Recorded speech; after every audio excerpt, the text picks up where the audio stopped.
নবীর উপরে 60টা পদ্ধতিতে সূরা নাজিল হয়েছে। এর মধ্যে একটা পদ্ধতি হলো ঘুমের ঘরে, আরেকটা পদ্ধতি হলো ফেরেশতা জিব্রাইলের মাধ্যমে, আরেকটা পদ্ধতি হলো ঘণ্টা ধ্বনির মাধ্যমে। এইরকম 60টা পদ্ধতির মাধ্যমে নবীজির উপরে আল্লাহ পাক কুরআন নাজিল করেছেন। নবীজি বলেন, এ সাহাবারা, তোমরা যদি বলো আমি এই সূরাটা তেলাওয়াত করে তোমাকে শোনাতে পারি।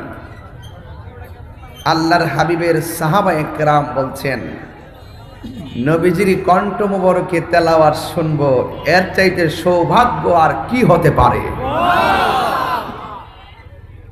আমার ভাইরা,